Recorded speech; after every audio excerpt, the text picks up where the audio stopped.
Hello, I'm Sebastian. Welcome to Nine Nar Trees podcast. Today, I will summarize and review the book. In The Perfect Father, the true story of Chris Watts, his all-American family, and a shocking murder. Author John Glatt delves deep into the chilling story of Chris Watts, a man who presented himself as a devoted husband and father, but who committed an incomprehensible crime. Through meticulous research and insights into the investigation, Glatt reconstructs the events leading up to the murders, providing a detailed and heart-wrenching narrative that captivates readers. He explores not just the events themselves, but also the psychological aspects and the societal pressures that might have led to such a horrific act. This book pulls back the curtain on the seemingly perfect family life that Chris Watts displayed to the world and the dark reality that lay beneath. I will give you key takeaways from this book. Firstly, the facade of the perfect family.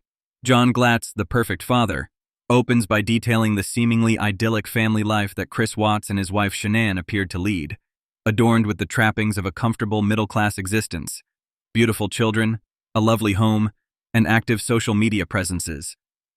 Glatt methodically unpacks the veneer of perfection to reveal the underlying struggles such as financial pressures, marital discord, and personal dissatisfaction. This contrast is central to understanding the psychological breakdown of Watts, as it challenges the curated images that are often portrayed on social media.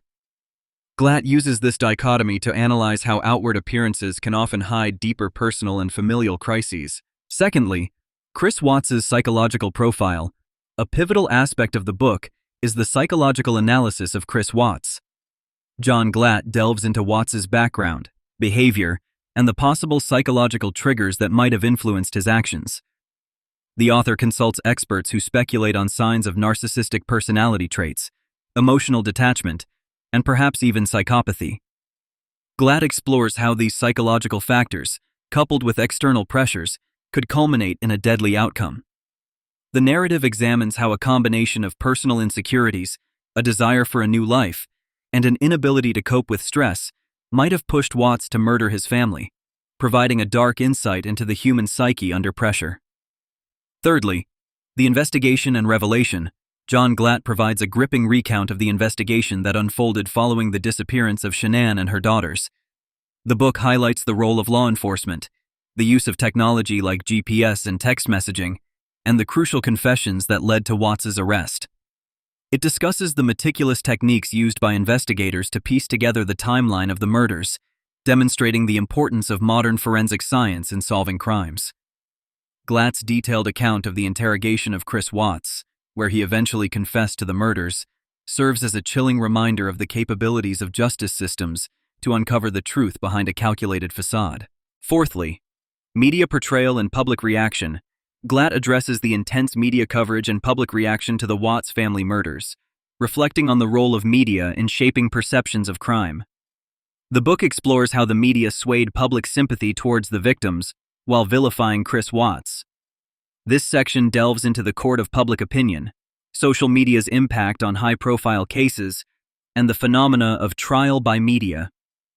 Glatt also critiques the sensationalism often associated with true crime coverage and questions the ethical considerations journalists face when balancing public interest with sensitivity towards the victims' families.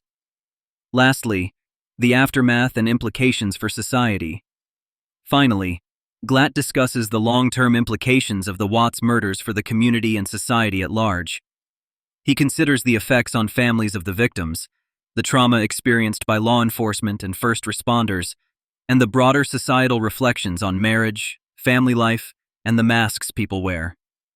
This section spurs readers to consider the wider social and psychological impacts of such crimes and challenges communities to confront uncomfortable truths about domestic violence and the potential dangers lurking beneath everyday facades.